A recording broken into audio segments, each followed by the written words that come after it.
یا کوئی کام کر رہا تھا تو کچھ مٹی زیادہ لگ گئی ہے، تو آپ جتنی مرضی جتن کریں وہ کسی کو ملنے کے لیے تیار کیوں؟ وہ اس لیے کہ وہ سمجھتا ہے جب تک صفائی نہ ہو بندہ اپنے آپ کو خود آسانی میں محسوس نہیں کرتا۔ میری بات کی سمجھ آ رہی ہے آپ حضرات کو؟ جس کا بٹن ٹوٹ جاتا ہے نا محفل میں، اس کی ساری توجہ محفل پہ نہیں ہوتی، اپنے بٹن پہ ہی ہوتی، حالانکہ کوئی بھی نہیں دیکھ رہا، کسی کو پتہ بھی نہیں، لیکن وہ بار بار غور کرتا ہے کہ یار ایک بٹن میرا کام ہے، کسی کی نظر پڑے گی تو کوئی کیا سوچے گا، اور گھر جا کے بھی وہ پریشان ہوتا ہے کہ تم نے یہ کیا میرے ساتھ سلوک کیا، آج مجھے وہ والی ویسٹ کوٹ دے دی جس کے 3 بٹن ہی کوئی نہیں تھے۔ میری بات کو سمجھیے گا، یہ اور آپ جتنے مرضی بڑے ہیں، آپ اپنے آپ کو بڑا محسوس نہیں کرتے۔ کپڑے ان دھلے پڑے تھے، دھونے والے تھے، حضور گھر تشریف لے آئے۔ اللہ کے رسول صلی اللہ علیہ وسلم نے فرمایا عائشہ انہیں دھو ڈالو۔ کپڑے جب دھل جاتے ہیں تو اللہ کی تسبیح کرنے لگ جاتے ہیں، یہ جب دھل جاتے ہیں تو اللہ کی تسبیح کرتے ہیں۔ صفائی ایک بڑا ضروری کام ہے، اور نبی پاک صلی اللہ علیہ وسلم نے اس کو پسند کیا ہے۔ ایک شخص حضور کے قریب سے گزرا تو اس نے بکھرے ہوئے اس کے بال تھے اور بڑے اس کے پراگندہ حالت تھی۔ کچھ لوگ آرٹیفیشل درویش بھی بن جاتے ہیں، میک اپ کر کے بھی درویش بن جاتے ہیں، یعنی بلا سارا کچھ گھر میں پڑا ہے لیکن کہتے نہیں میں درویش ہو گیا ہوں، تو اس کو بھی شریعت پسند نہیں کرتی۔ تو صحیح ستہ کے اندر یہ روایت موجود ہے کہ نبی کریم صلی اللہ تعالیٰ علیہ وسلم کے پاس سے وہ شخص گزرا تو حضور نے بلا لیا اور بلا کر کے فرمایا یہ کیا حال بنایا ہوا ہے، تیرے کپڑے کس طرح کے، کنگھی کیوں نہیں کی؟ تو اس نے اس کی حضور بس وہ سرکار فرمانے لگے تیرے اوپر تو اللہ کا بڑا فضل نہیں، بڑی خیر نہیں، رب نے بڑا مال عطا کی؟ حضور بالکل ہے۔ تو محبوب فرمانے لگے جا پھر جا کے اچھے کپڑے پہن، رب جب فضل کرتا ہے تو اس کا اثر دیکھنا پسند فرماتا ہے۔ پھر یہ جان بوجھ کے اس طرح کا رویہ تو نہ اپنا کہ کسی کو پتہ نہ چل جائے میرے پاس پیسے ہیں، ایسے نہ کر۔ تو صفائی ستھرائی، آپ ظاہری طور پر اگر آپ صاف ستھرے نہیں ہوتے تو آپ کسی محفل کے قابل نہیں رہتے۔ آپ 4 دوستوں کی محفل میں بیٹھنا اپنے لیے بوجھ محسوس کرتے ہیں، تکلیف ہوتی ہے کہ یار میرے کپڑے ٹھیک نہیں۔ صحیح بتائیے گا، اگر انسان کے کپڑے صاف ستھرے نہ ہوں اسے سکون نہیں آتا، تو اگر اس کے دل پہ میل کچیل ہو، بہت سارے لوگ کہتے ہیں مجھے سکون نہیں، لیکن ہم ڈرتے ہیں نا، ہم ان کو بتا نہیں سکتے، ڈرتے ہیں۔ بے سکونی کی کچھ وجوہات ہوتی ہیں، کچھ سبب ہوتا ہے۔ آپ کپڑے میلے تھے تو آپ بے سکون تھے، تو اگر آپ کا دل میلا کچیلا ہے نا، روح پہ کوئی دھبا لگ گیا ہے، یہ دھبے ہوتے ہیں۔ حسد ایک دھبے کا نام ہے، عداوت ایک دھبا ہے، تکبر ایک دھبا ہے، یہ سارے دھبے ہیں۔ اور بخاری میں نبی پاک علیہ السلام نے خود فرمایا جب تم گناہ کرتے ہو تو تمہارے دل پر سیاہ نقطہ لگ جاتا ہے، تو آپ اس نقطے کی موجودگی میں سکون میں رہیں، یہ کیسے ہو سکتا ہے؟ اور گناہ کی تعریف حضور نے یہ فرمائی کہ ما حاک فی صدرک، جو تیرے سینے میں کھٹکے، جو تیرے سینے میں کھٹکے، تو پریشان ہو کہ کسی کو پتہ نہ چل جائے، تو کراہت محسوس کرے کسی کا اس پر مطلع ہونا، تو ہمارے باطن کے اندر بڑی مصیبتیں، ہم حسد کرتے ہیں، بہت سارے لوگوں سے کرتے ہیں، ماننے کو تیار نہیں ہوتے، کرتے ہیں۔ بلکہ امام غزالی رحمۃ اللہ علیہ تو فرماتے ہیں کہ حسد تو پایا ہی مالداروں اور صاحب علم لوگوں میں جاتا ہے۔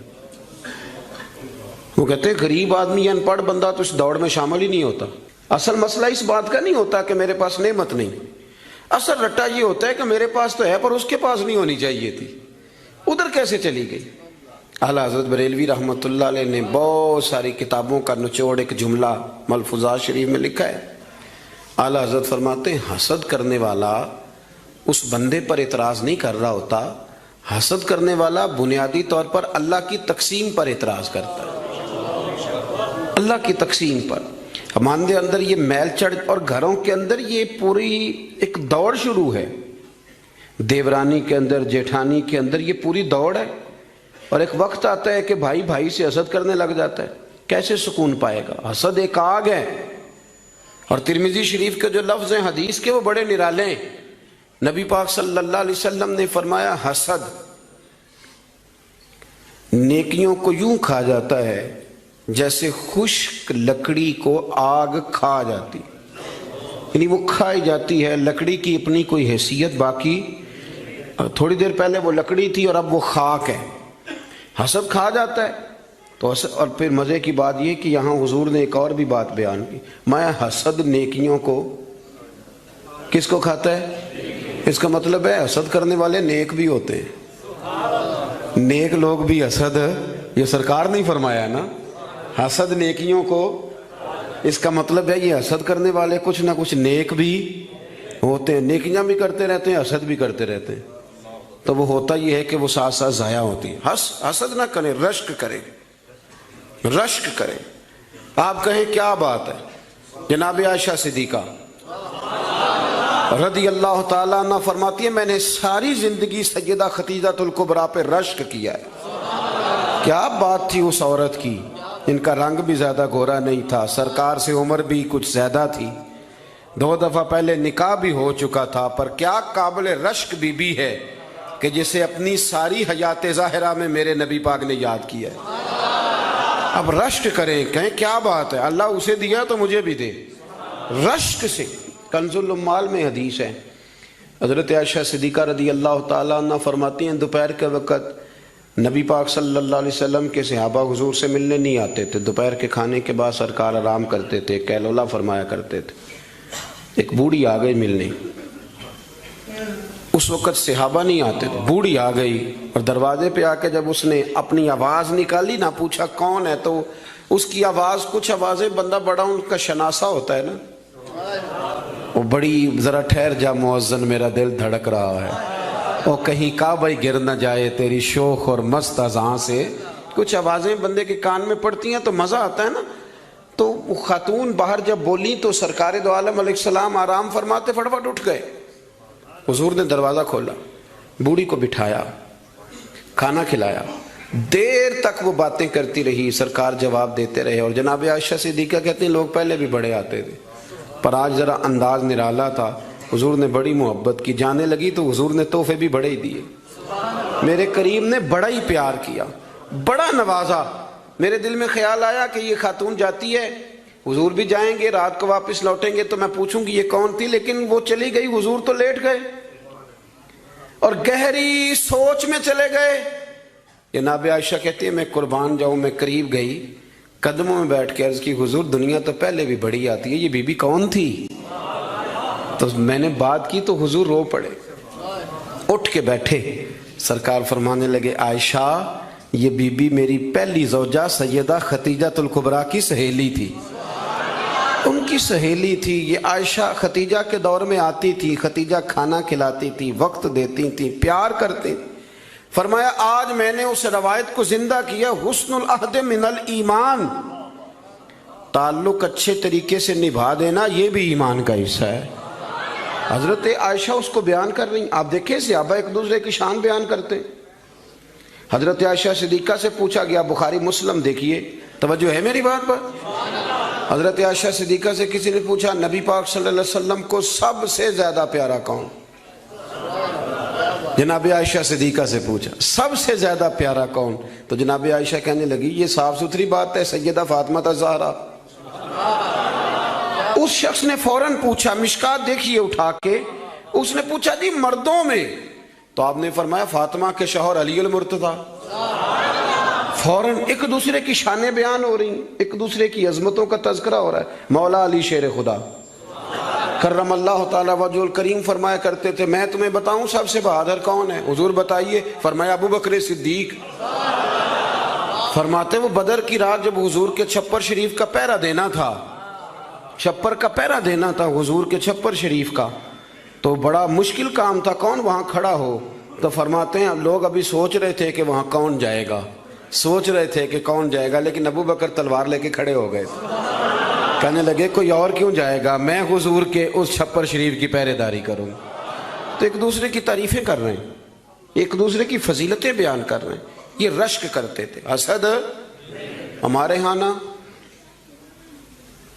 کار تعریف ہی رہے ہوتے ہیں، پر وہ ہلکا سا نچوڑے تو اندر سے حسد نکلنا شروع ہو جاتا ہے. لمبا بھی نہیں نچوڑنا پڑتا، بس ہلکا سا. کہتے ہیں باقی تو ساری باتیں ٹھیک تھیں، لیکن آپ نے دیکھا ہے آنے جانے میں نخرہ کتنا تھا. بس وہ نکل آیا، وہ نچوڑ لیا، وہ گیا کام سے، سارا کچھ ختم ہو گیا. وہ ایک بات نے طے، حسد نہیں کرے، آپ کو تکلیف دے گا، آپ اذیت میں آئیں. پھر ایک اور بیماری ہے جس کا نام تکبر ہے.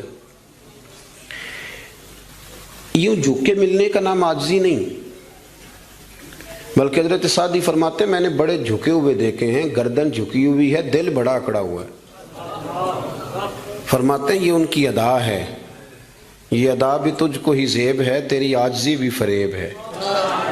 تو کہیں کہیں نا لوگ اس طرح بھی کرتے ہیں.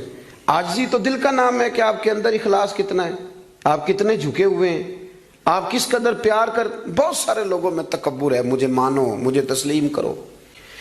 اور میں آپ کو کیا بات بتاؤں دنیاوی لوگوں کی، میں تو دینی محفل میں دیکھتا ہوں.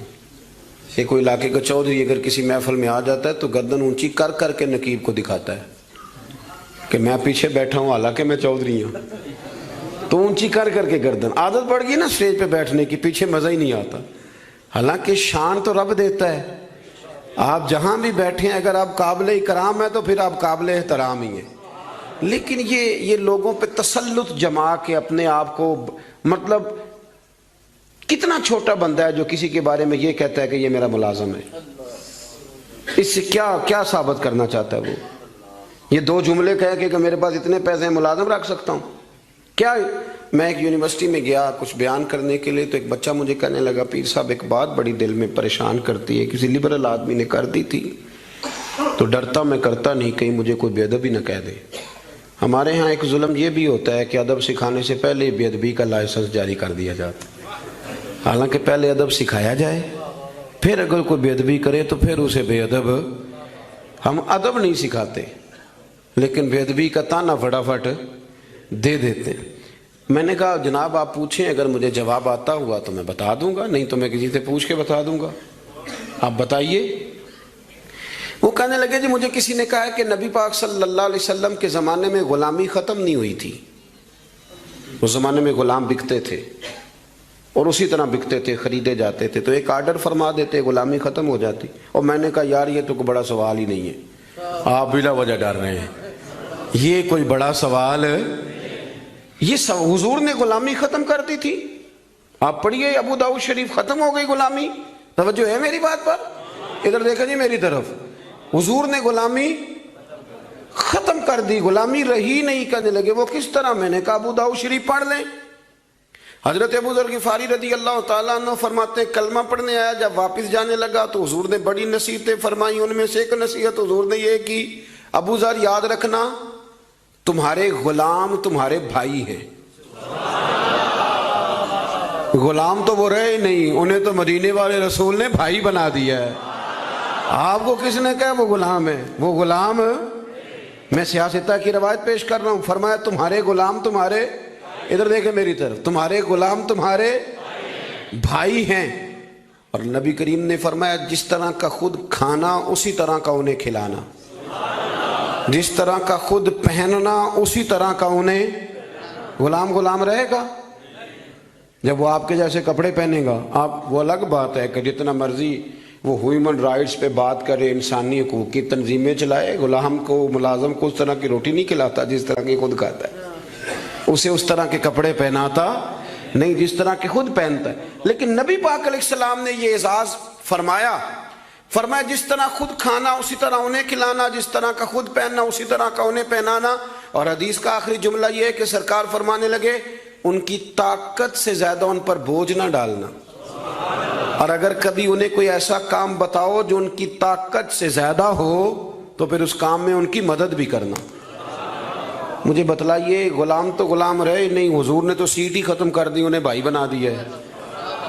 وہ تو سیٹ ہی ختم ہو گئی، تو آپ یہ کیسے کہہ سکتے ہیں کہ غلامی ختم نہیں ہوئی؟ حضور نے تو انہیں بھائی بنا دیا. بھائی ہمارے ہاں نا بڑا مزہ آتا ہے یہ کہہ کے کہ میرے 6 ملازم ہیں، بڑا مزہ آتا ہے. اور بڑا بندہ راضی ہوتا ہے جب وہ گاڑی میں بیٹھا ہوتا ہے تو 15 بندے آگے دوڑ رہے ہوتے ہیں، اس کو بڑا لطف آ رہا ہوتا ہے. لیکن اسے نہیں پتا کہ اس کے اندر تکبر آ گیا ہے. اب اس کے اندر ایک چیز پیدا ہو گئی جو اسے خراب کرے گی، وہ پھر کرسیاں ڈھونڈتا پھرے گا، اسے کہیں مزہ نہیں آئے گا۔ وہ نورانی محفل کے اندر بھی، روحانی محفل کے اندر بھی وہ تلاش کرے گا کہ کوئی مجھے جان لے، کوئی مجھے پہچان لے۔ وہ ہر جگہ پروٹوکول کا عادی ہو، اسے بیماری لگ جائے، کسی جگہ قرار نہیں پائے گا۔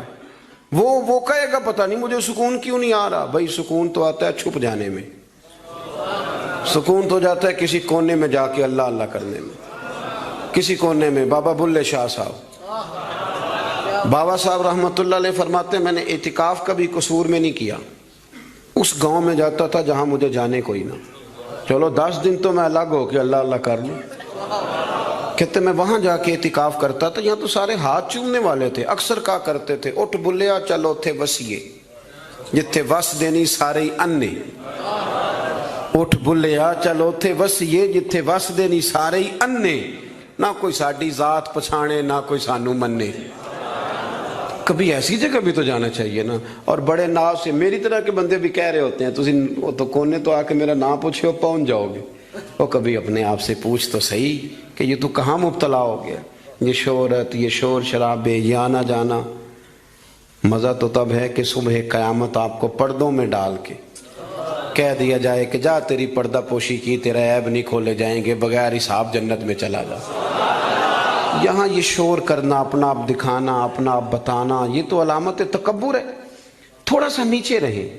یہ ہوتا ہے کئی دفعہ کہ انسان کچھ اللہ تعالیٰ اسے وقار دے دیتا ہے تو اس کا قد اونچا ہو جائے، اس کی سیٹ اونچی ہو جائے، لیکن دل اس کا سکون میں رہے۔ امام غزالی روایت لائے ہیں، حضرت حذیفہ بن یمان رضی اللہ تعالیٰ عنہ فرماتے ہیں میں اپنے قریب محبوب علیہ السلام کے ساتھ میں سفر کر رہا تھا، گرمی کا موسم تھا، سفر کرتے کرتے ہم ایک باغ کے قریب سے گزرے تو سامنے کنواں نظر آیا۔ حضور فرمانے لگے حذیفہ یار گرمی بڑی ہے، غسل نہ کر لیں؟ میں نے کہا حضور بڑی بات ہے، کر لیں۔ کہتے ہیں سرکار کنویں کے قریب گئے تو کپڑوں سمیت غسل کرنے لگے، پھر بھی مجھے فرمایا کہ ذرا چادر نہیں تان لیتے؟ میں ذرا پسند نہیں کرتا کہ یہ گرمیوں میں ہمارے بچے جس طرح کا لباس پہنتے، یہ تہذیب کے مطابق نہیں، تہذیب کسی اور چیز کا نام ہے۔ آپ ذرا کھلا لباس پہنیں اور آپ ذرا کچھ چیزوں کو چھپائیں، آپ مہذب لگیں گے، آپ مناسب لگیں گے۔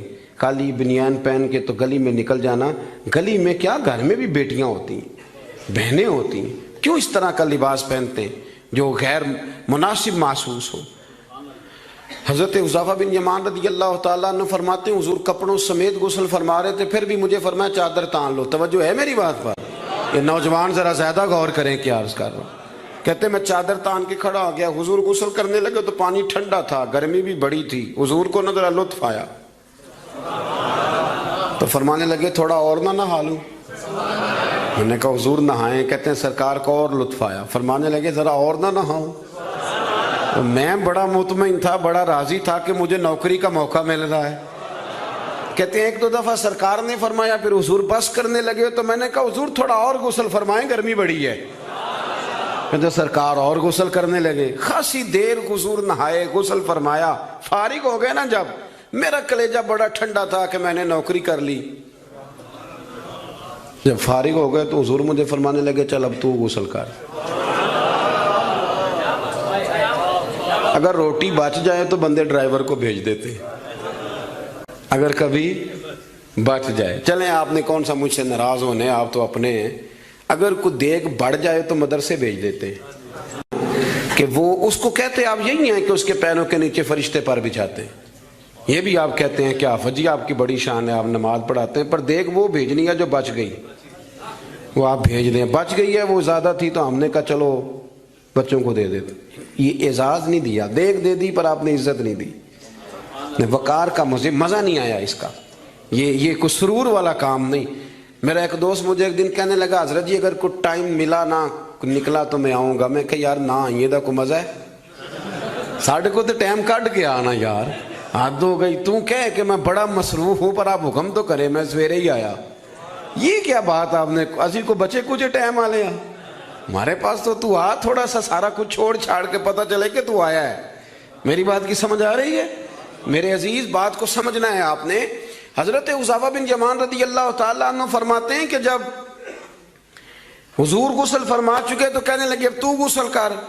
کہتے ہیں میں غسل کرنے لگا تو سرکار نے فرمایا چادر مجھے دینا میں تان کے کھڑا ہو جاؤں. یعنی نبی کریم کی بات کر رہا ہوں. وہ ساری زندگی پیر صاحب نوکری کراتے رہتے ہیں, مرید پہ چڑھ جائے نا قرضہ تو کہتے ہیں اس کا ذاتی معاملہ ہے. تو جب تیرے گھر جھاڑو دے رہا تھا پھر نہیں ذاتی معاملہ تھا؟ تھوڑی تو بھی پیار کر لے, کبھی تو بھی ان کے ساتھ کہہ. وہ میرے ایک دوست ہیں پیر صاحب, تو عرس پہ میں گیا ہوا تھا تو ان کا بچہ وہ اپنے بیٹے سے پوچھتے ہیں کہ پتر وہ دال والا جو دیگ ہے وہ گرم ہی ہے نا؟ کہنے لگا ابا جی بس ٹھیک ہی ہے چل جائے گی. یعنی گرم کرنا بھی پسند نہیں صاحبزادے کے لیے. ابا جی چل جائے گی. تو پیر صاحب نے بڑا اچھا جملہ کہا, کہنے لگے پتر جب تو مریدوں کے گھر جاتا ہے تو تیرے ساتھ یہ سلوک کرتے ہیں؟ اس طرح تو نہ کر یار, کم از کم تیرا زور لگے گا ایک آرڈر ہی کرنا ہے ذرا گرم ہو جائے. پر ہم سمجھتے نہیں نا چیزوں کو. الا ماشاءاللہ اچھے لوگوں کی بات نہیں کرتا. میرے بھائی حضرت حذیفہ بن یمان رضی اللہ تعالیٰ عنہ فرماتے ہیں قربان جاؤں کریم رسول نے چادر تان لی, میرے لیے چادر تان لی, میرے لیے. تو امیر حرم میں فقیر بے نوا, تو کجا من کجا. یعنی میرے لیے چادر, میں گلیاں دا روڑا کوڑا تے میں نو محل چڑھایا ہے سانیاں. حضور نے چادر تان لی, کرنا غسل. اگر مجھے گرمی لگ رہی ہے تو تجھے بھی تو لگ رہی ہے نا. حضرت حذیفہ بن یمان کہتے ہیں میں نے کہا حضور میں بغیر چادر کے, فرمایا نا میں کھڑا رہوں گا تو کر غسل. حضرت حذیفہ بن یمان کہتے ہیں تھوڑا سا غسل کر کے میں نے چھوڑ دیا. حضور فرمانے لگے نہیں اور نہا ذرا. کہتے ہیں میں نے عرض کی یا رسول اللہ صلی اللہ علیہ وسلم میں نہا لیا. فرمایا نہیں تھوڑا اور غسل کر. فرماتے میں نے اور غسل کیا.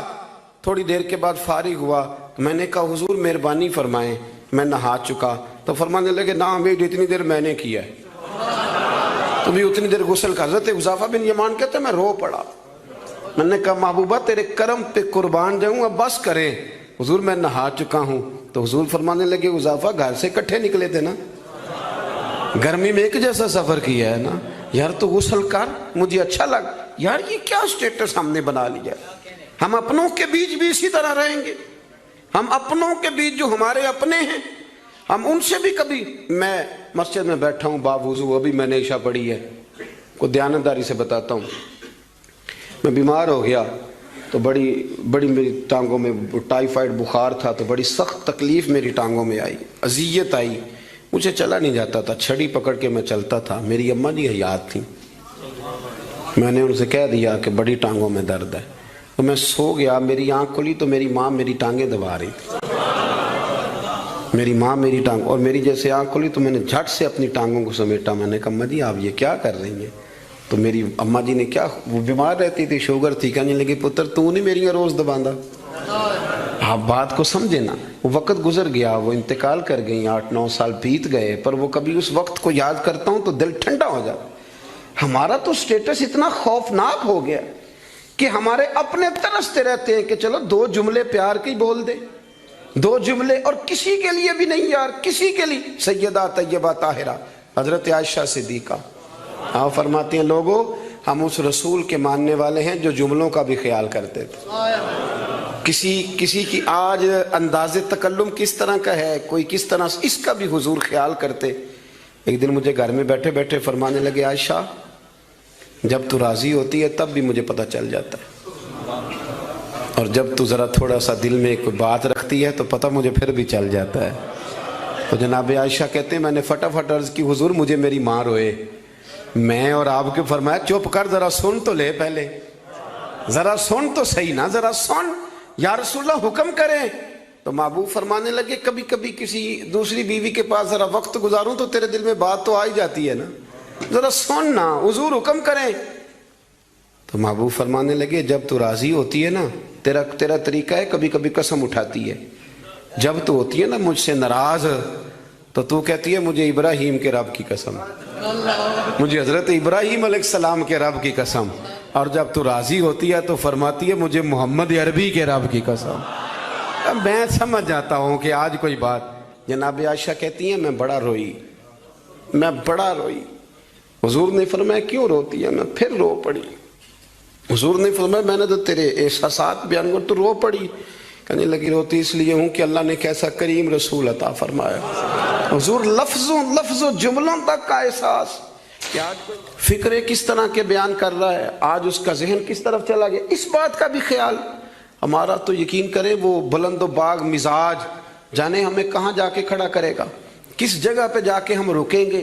بڑا شوق ہے لوگوں کی گردنیں جھکانے کا, بڑا ہمیں شوق ہے, یہ میرا ملازم ہے, گھر میں بھی گئے ہیں تو 2-4 بندے کھڑے ہونے چاہیے اعزاز کے لیے, تھوڑا سا جھکے تو صحیح, تھوڑا پیار کرنا تو شروع کرے, تھوڑا یہ آپ کی گردن دیکھیں نا, جو بالکل اکڑ جائے وہ مردہ ہوتا ہے, اور جس میں کچھ نہ کچھ لچک ہو وہی تو زندہ ہوتا ہے.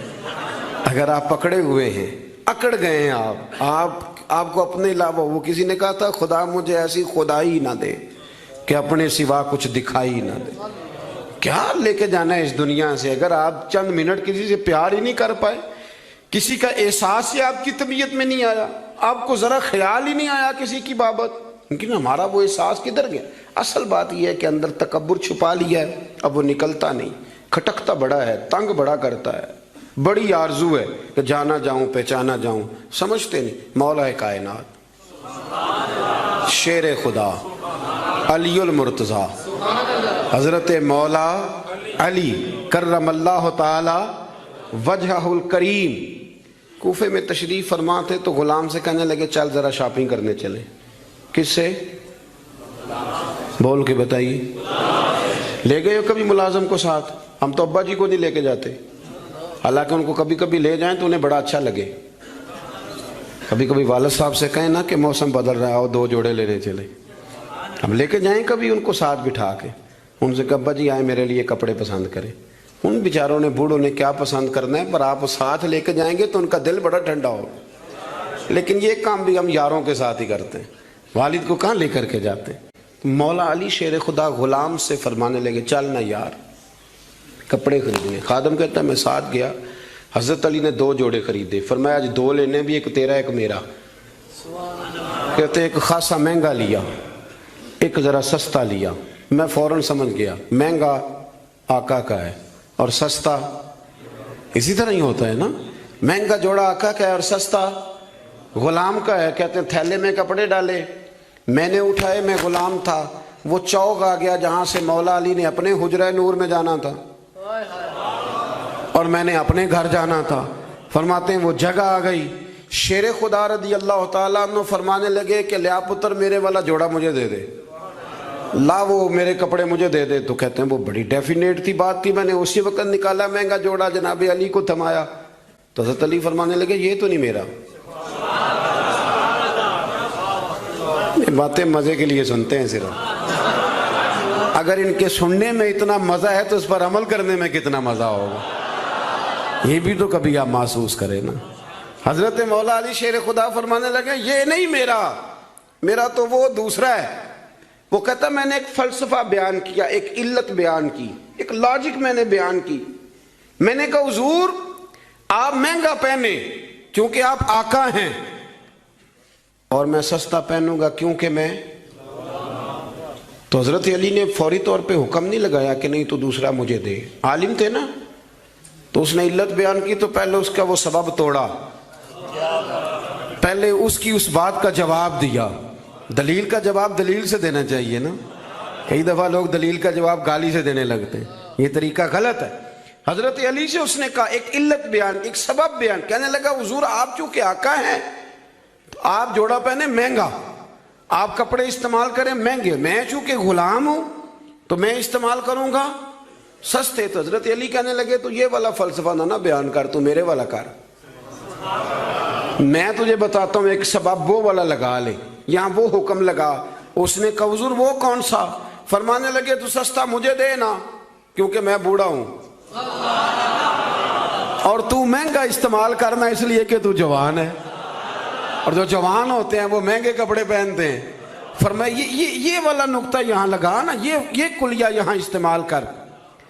تو خادم کہتا ہے کہ حضرت علی نے مجھے شان بھی دے دی, اعزاز بھی دے دیا, اور مجھے بات بھی سمجھا دی. تیسری بات ہے, اس کا بھی ضرور خیال رکھیں ہمیشہ اپنی زندگی کے اندر, آپ کو سکون ملے گا, آپ کو اطمینان ملے گا. ہم نا آرام پسند بہت ہو گئے. سب سے زیادہ ہمیں پریشان وہ بندہ کرتا ہے جو ہمارے آرام میں تھوڑا سا خلل ڈالتا ہے. اسپیکروں پہ پابندی کیوں لگی بھلا؟ جھگڑے شگڑے اب کوئی نہیں ہوتے تھے، اب کہاں دور رہ گیا. اب تو صرف لوگوں کی نیند خراب ہوتی تھی، اور جو سوسائٹیوں میں رہتے ہیں نا ان کے لیے زیادہ مسئلہ تھا. ہم ذرا سا بھی اپنی نیند قربان کرنا، اپنے اوپر تھوڑا بوجھ لینا پسند نہیں کرتے. رات کو کچھ لوگوں کو جاگتے رہنا بڑا ضروری ہے. ڈاکٹر کے لیے اپنا موبائل آن رکھ کے اسے سونا چاہیے، یہ میری گزارش ہے. اس لیے کہ کسی وقت بھی کوئی مریض اس کو فون کر سکتا ہے. جو لوگ سیکیورٹی اداروں سے تعلق رکھتے ہیں ان پر ضروری ہے کہ وہ رات بھی اپنے موبائل کو آن رکھے. جن کی ذمہ داری میں کچھ لوگ ہیں، میرے پاس ایک ایسا نمبر ہے، رات بھر وہ نمبر، میرے پاس مدرسے کے بچے ہیں، وہ کسی وقت میری ضرورت پڑ سکتی ہے. مجھے سینکڑوں دفعہ کہا ہے گھر والوں نے بھی باہر والوں نے بھی کہ آپ اس کو بند کر دیں، تو میں کہتا ہوں پھر یہاں تو مدرسہ بھی بند کروں نا، کیا ہو جائے گا. مثلا نیند تو اگر اللہ آپ کو سکون دینا چاہے تو 20 منٹ کی نیند میں نیند پوری ہو جاتی ہے. اور اگر وہ مالک بے نیاز ہے، کبھی نہ سکون آئے تو سارا دن نہ بستر سے نکلے، سستی نہیں جاتی. صحیح کہہ رہا ہوں میں؟ تو تھوڑی اگر آپ اپنی نیند قربان کر لیں گے کسی کے لیے، کسی کو سکون دینے کے لیے، تھوڑی سی نہیں دیتے ہم. ہمیں تو بس یہ ہے کہ میرے لیے سارے جاگیں گے، میں نہیں اٹھوں گا کسی کے لیے. ہر آدمی ہائی الرٹ کھڑا رہے، اس سے انسان بہت بڑا خود غرض ہو جاتا ہے. اور جب وہ کسی کو سکون نہیں دیتا تو پھر اسے نیند بھی نہیں آتی. اگر ہم تھوڑا احسار کریں.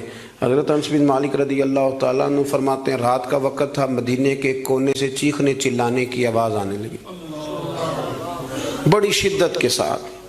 قاضی ایاز رحمۃ اللہ علیہ نے بھی لکھا ہے، اور بھی دیگر سیرت نگاروں نے نقل فرمایا ہے، تیز ایک کونے سے تیز آواز چیخنے کی آنے لگی. فرماتے ہیں سب لوگ جمع ہو گئے جن کے کانوں میں آواز گئی. ہم نے نیزے، تیر، تلواریں، ساری چیزیں جمع کرنی شروع کر دی کہ ادھر جاتے ہیں اور جا کے دیکھتے ہیں وہاں کیا ہے. کہتے ہیں ہم تیاری کر چکے جب، اور ہم نے منصوبہ بنا لیا، اور جب ہم نے رخ پھیرا نا ادھر جانے کے لیے تو اللہ کے نبی صلی اللہ علیہ وسلم وہاں سے واپس آ رہے تھے. اور کہتے ہیں حضرت ابو طلحہ انصاری رضی اللہ تعالیٰ عنہ کے گھوڑے پر آپ سوار تھے، اور گھوڑے کی پشت پر کوئی اور چیز نہیں تھی، یعنی کوئی کجاوا نہیں ڈالا، کوئی کپڑا نہیں ڈالا، ننگی پشت پر حضور سوار تھے، ہاتھ میں ایک نیزہ تھا. اور حضور اکیلے گئے، اکیلے واپس آئے، اور آ کے فرمایا بھی سو جاؤ سو جاؤ، کوئی پریشانی کی بات نہیں. وہ جانور لڑ پڑے تھے، میں دیکھ آیا ہوں، کچھ بھی نہیں ہے، سارے آرام سے سو جاؤ، کوئی ایسا مسئلہ نہیں. حضرت انس کہتے ہیں باقی تو ساری دنیا سو گئی تو میں ساری رات سوچتا رہا کہ محبوب تو ہماری سوتے ہوئے بھی نگہبانی فرماتے. جو حضور سب سے پہلے چلے گئے، دیکھ کے لوٹ بھی آئے، اس کا مطلب ہے کہ سرکار جاگ رہے تھے. حضور نے ویسے بھی فرمایا ہے کہ میری آنکھیں بند ہوتی ہیں، دل میرا بیدار ہی رہتا ہے. آپ یقین کریں اتنی خود غرضی، وہ پھر آہستہ آہستہ وہ خود غرضی.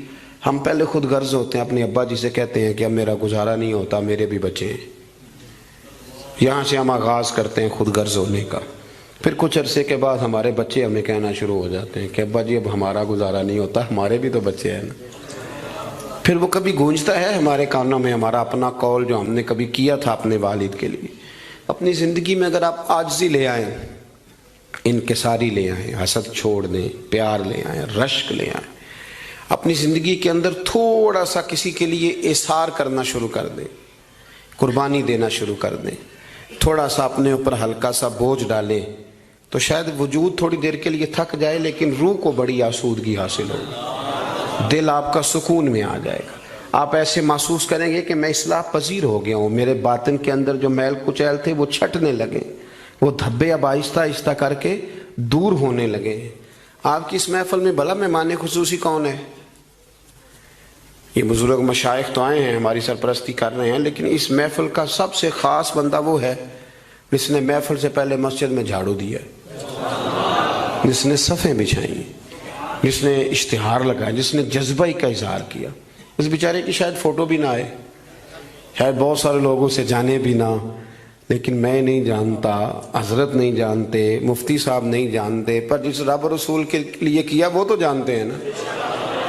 اچھا، وہ میں نے اس طرح کے کارکنوں کو اکثر دیکھا ہے کہ وہ دور کھڑے مسکرا رہے ہوتے ہیں محفل کو دیکھ دیکھ کے، میرا جلسہ بڑا کامیاب ہو گیا، دیکھو جی میری محفل۔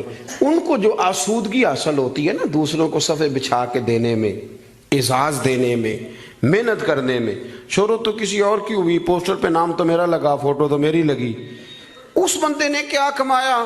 اس نے اپنے دل کا سکون حاصل کیا، اس نے راحت کمائی، وہ ٹھنڈا ہوا، اسے اللہ تبارک و تعالیٰ نے سکون کی دولت دی۔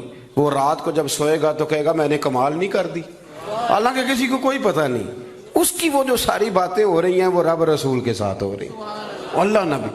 یہ والا سکون تلاش کریں، پھر آپ دیکھیں کتنی جلدی اللہ تعالیٰ آپ کے دل کو سکون دیتا ہے۔ یہ زیادہ دور نہیں ہے، یہ بہت مشکل کام نہیں ہے، کچھ چلے مجاہدے کرنے والا کام نہیں، یہ تھوڑا سا دل